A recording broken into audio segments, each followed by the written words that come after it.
Hey guys, today I will discuss JEE Mains 2020 inverse trigonometric function का question है। ठीक है, और ये बहुत अच्छा क्वेश्चन है। इसको सॉल्व करते हैं। ठीक है, ये अच्छा क्वेश्चन है। देखो, इसको तो मैंने स्टेप बाय स्टेप सोल्यूशन कर दिया। ठीक है, मैंने सोचा कैसे, दिमाग में आया कैसे कि मुझे क्या करना चाहिए, उस पर फोकस करूँ। मैं वो बताना चाहता हूँ, उस पर फोकस करूँ। ठीक है, तो मैं इस इक्वेशन को उठाया। ठीक है, ये इनवर्स ट्रिग्नोमेट्रिक का फंक्शन है। ठीक है, इसको उठा के मैंने लिया। ठीक है, जो मैं कहता हूँ ना उस पर फोकस करो, ये इजीली आपको समझ में आएगा। ठीक है, ये y equal to sigma k equal to 1 से 6। ठीक, के कॉस इनवर्स ये एंगल है। ठीक है, ये समथिंग कुछ हो गया, इसको देखते हैं क्या होता है। ठीक है, लेकिन मैं सोचता हूँ ना कि अगर कॉस इनवर्स यहाँ पे है, अगर कॉस थीटा आ जाए, थीटा की जगह कुछ भी आए, तो cos inverse cos cancel out हो जाएगा, तो ये थोड़ा छोटा बन जाएगा। तो मैं ये सोचता हूँ, ज़रूरी ना है कि वो सही होगा, लेकिन मैं ऐसे सोचता हूँ, सोच रहा। ठीक है, तो मैंने सोचा ना कि भाई इसको 3/5 को कॉस अल्फ़ा ले लेते हैं।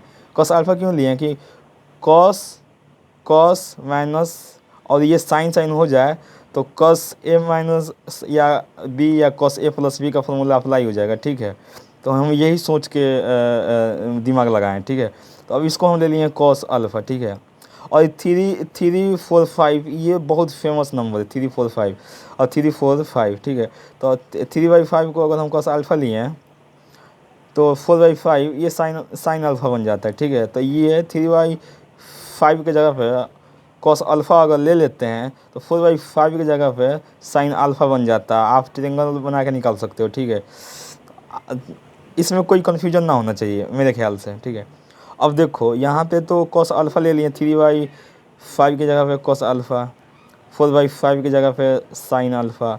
अब यहाँ से एक फार्मूला बन जाता है कॉस ए प्लस बी का। ठीक है, तो वही कॉस के एक्स प्लस अल्फ़ा, कॉस के एक्स प्लस अल्फ़ा, कॉस के एक्स प्लस अल्फ़ा का आप फॉर्मू खोलोगे तो यही बनेगा। अब देखो जी, यहाँ पे कॉस इन्वर्स है, cos inverse cos inverse cos inverse cos inverse cancel out हो गया। ठीक है, और इसको देखो ये बच गए। ठीक, और सिंपली इसको हम समेशन को अलग अलग ले लिए हैं, इसके साथ ले लिए हैं, फिर अल्फ़ा के साथ ले लिए समेशन को। अब k इक्वल टू 1 से 6 लिया है, इसको n स्क्वायर, आपको पता है ना n स्क्वायर, तो उसका formula n into n plus 1 है, 2n प्लस 1 डिवाइड बाई 6, वो फार्मूला यूज कर लिए हैं। और यहाँ n अगर n होता है k इक्वल टू 1 से लेके n तक, तो n इंटू एन प्लस 1/2। ठीक है, वो वाला अप्लाई कर दिए, बस हो गया। अब इसमें है कि अब इसको डिफ्रेंशिएशन करोगे ना आप x के रिस्पेक्ट में, इसको डिफ्रेंशिएशन करोगे आप x के रिस्पेक्ट में, तो ये तो कांस्टेंट है, ये तो 0 हो जाएगा। और ये x वाला, x का डिफ्रेंशिएशन 1 हो जाएगा, 1। और जो बच्चा टर्म 13 7 91, तो ये आंसर हो गया। तो ये न्यूमेरिकल में पूछा गया क्वेश्चन है, तो मैंने सोल्यूशन कर दिया स्टेप बाय स्टेप। जो सोचा कैसे मैंने, उस पर आप फोकस करना। ठीक है, तो gas thank you, gas thank you.